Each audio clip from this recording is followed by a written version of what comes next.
पूरे विश्व में जितना भी ज्ञान है उसमें भगवत गीता का ज्ञान सबसे ऊपर और सबसे बढ़कर है। आपकी हर समस्या का हल भगवत गीता में छुपा हुआ है। आपके हर प्रश्न का उत्तर आपको भगवत गीता में मिलेगा। जिसे भी भगवत गीता का ज्ञान समझ में आ गया वो जिंदगी की बड़ी से बड़ी समस्या को भी हंसते हंसते पार कर जाएगा।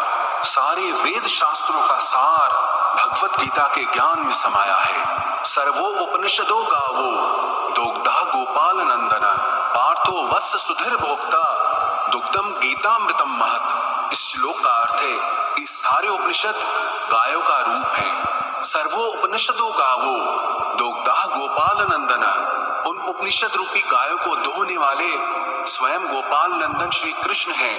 पार्थो वत्स सुधीर भोक्ता, और अर्जुन वो बछड़ा है जिसे श्री कृष्ण ने गीता का वो ज्ञानामृत पिलाया था। श्रीमद् भगवत गीता में कुल 18 अध्याय हैं और 700 श्लोक हैं।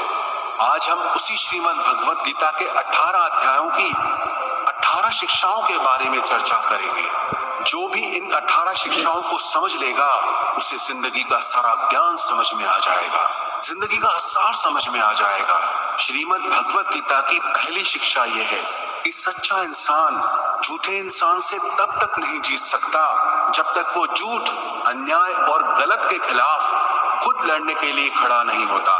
कई लोग कहते हैं कि आज के जमाने में झूठा जीत जाता है और सच्चा हार जाता है, लेकिन ये सच नहीं है। झूठा इसीलिए जीत जाता है क्योंकि सच्चा इंसान अपने प्रति होने वाले अन्याय के खिलाफ आवाज ही नहीं उठाता। अगर सच्चा इंसान अपनी आवाज नहीं उठाएगा तो लोग झूठे इंसान की आवाज को ही सच समझ लेंगे। पांडव सच्चे थे, हमेशा धर्म पे चलते थे, कभी जिंदगी में कोई अधर्म नहीं किया, फिर भी सबसे ज्यादा दुख उन्हीं को सहना पड़ा। सारा जीवन भर हमेशा बड़ों की आज्ञा मानते रहे, सब जानते हुए कि भी ये गलत है, ये अधर्म है, अन्याय है, फिर भी वो चुपचाप सहते रहे कि अगर हमारे बड़े हमसे कह रहे हैं तो हमें मानना ही होगा। बचपन से लेकर उन्हें हमेशा अधर्म और अन्याय का ही सामना करना पड़ा, जबकि उन्होंने कभी कुछ गलत काम नहीं किया, हमेशा सच के रास्ते पर चले, लेकिन फिर भी बदले में उन्हें सिर्फ दुख ही मिला, तकलीफ ही मिली। उसका कारण ये था कि वो अपने प्रति होने वाले अन्याय को, अधर्म को हमेशा चुपचाप सह लेते थे, लेकिन सहते सहते सहते एक दिन जिंदगी में ऐसा आया कि उन्हें उस अधर्म के खिलाफ आखिर में खुद खड़ा होना ही पड़ा, उस अन्याय के खिलाफ लड़ना ही पड़ा, हथियार उठाने ही पड़े। अगर वो उस अन्याय के खिलाफ, अधर्म के खिलाफ लड़ते नहीं तो शायद उन्हें कभी न्याय मिलता ही नहीं। दुर्योधन दुनिया को ये बता देता कि पांडव ही अधर्मी थे और वही सच्चा धर्मात्मा है। जो लोग ये कहते हैं ना कि सच्चाई का जमाना नहीं है, अच्छाई का जमाना नहीं है, वास्तविकता में उन्हें ये समझ नहीं आता कि चुप रहने का जमाना नहीं है, सहने का जमाना नहीं है। आप सच्चे बनो, बहुत अच्छी बात है, आप अच्छे बनो, बहुत अच्छी बात है, लेकिन भोंदू मत बनो। जब लोग किसी के गलत व्यवहार का खुद जवाब नहीं दे पाते, फिर वो कहते हैं कि भगवान इन्हें खुद देख लेगा। अरे भगवान ने आपको भी तो बुद्धि दी है, आपको भी तो वाणी दी है। अगर भगवान को ही सब देखना है तो फिर आपका क्या काम है। भगवत गीता के पहले अध्याय का नाम है अर्जुन विषाद योग, जो अर्जुन के दुख से जुड़ा है। अर्जुन ने जब युद्ध भूमि में अपने रिश्तेदारों को देखा, भीष्म पितामह को देखा, द्रोणाचार्य को देखा, अपने चाहने वालों को देखा, तो अर्जुन की हालत ही खराब हो गई कि क्या मुझे युद्ध जीतने के लिए इन सबको मारना पड़ेगा। ये सब मेरे अपने हैं, मेरे रिश्तेदार हैं।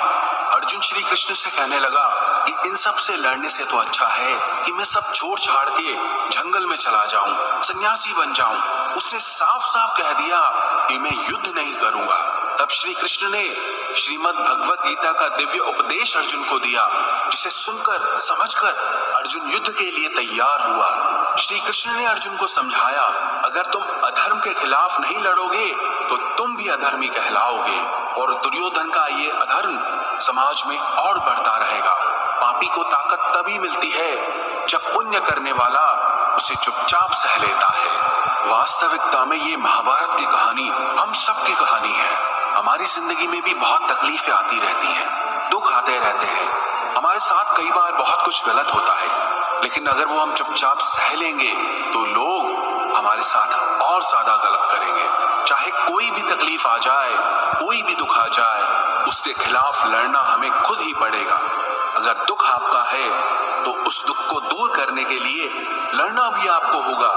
अगर कोई आपके साथ गलत कर रहा है तो उसके खिलाफ आवाज भी आपको ही उठानी पड़ेगी। ये दुनिया भी कमजोरों का साथ नहीं देती। अगर आप में कुछ शक्ति है तभी कुछ लोग भी आपके साथ खड़े होंगे। अगर आप ही कमजोर हैं तो कोई आपका साथ नहीं देगा। तो श्रीमद् भगवत गीता की इस शिक्षा को जिंदगी में गांठ बांध कर रख लो कि अगर कोई हमारे साथ गलत करता है उसे सहना नहीं है बल्कि उसका सामना करना है। अगर कोई दुख आया है तो उससे डरना नहीं है बल्कि उसका सामना करके हमें जिंदगी में आगे बढ़ना है। श्रीमद् भगवत गीता की दूसरी शिक्षा यह है कि आप जिसमें जितना ज्यादा अपनापन और मोह रखोगे वही इंसान आपको सबसे ज्यादा रुलाएगा। वास्तविकता में जो श्री कृष्ण ने गीता का ज्ञान आरंभ किया उसका असली कारण था अर्जुन का मोह। अर्जुन जैसा वीर और बहादुर योद्धा अपने मोह के कारण कमजोर पड़ गया था, अपने आप से ही हारने लगा। पांडवों ने जिंदगी भर दुख ही दुख सहा। उसका एक ये भी बहुत बड़ा कारण था कि उन्हें अपने स्वजनों में बहुत मोह था, अपने परिवार में बहुत अपनापन था। उन्हें किसी और बाहर वाले ने दुख नहीं दिया था, उन्हें उनके अपनों ने ही रुलाया था। उन्हें उनके अपनों ने ही दर दर पे भीख मांगने के लिए मजबूर कर दिया था। आप अगर अपनी जिंदगी की तरफ गौर करेंगे तो आपका ये अपनापन, आपका ये मोह आपको खुशी नहीं देता बल्कि जिंदगी भर आपको रुलाता रहता है, आपको दुख देता रहता है। हमारे दुख सुख का कारण हमारे मन का मोह है। सारी दुनिया में लोगों के साथ कितने ही हादसे होते रहते हैं लेकिन हमें कुछ खास फर्क नहीं पड़ता। बस जैसे एक ब्रेकिंग न्यूज सुन ली कि यहाँ तूफान आ गया, कहीं आंधी आ गई, कहीं लोग मर रहे हैं, बस 2 मिनट के लिए लगता है, फिर किसी को याद भी नहीं रहता कि क्या हुआ है।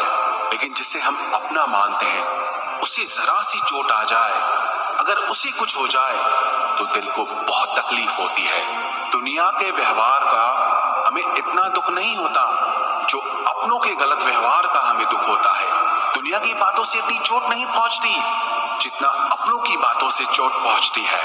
याद रखना, जिससे भी आप जितना गहरा जुड़ोगे उतना ही ज्यादा आपको दुख भी झेलना पड़ेगा और इस दुख से आप भाग नहीं सकते।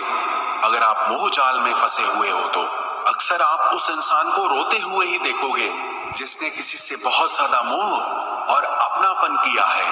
माँ बाप को देखो तो बच्चों की वजह से रोते हैं कि इतनी दुआएं रख के बच्चों को पैदा किया, जिंदगी भर बच्चों को पालने के लिए न जाने कितनी कुर्बानियां दी हैं, कितने बलिदान किए हैं, लेकिन वही बच्चे आज हमें खून के आंसू रुलाते हैं क्योंकि अपने हैं ना, और अपना ही सबसे ज्यादा रुलाता है।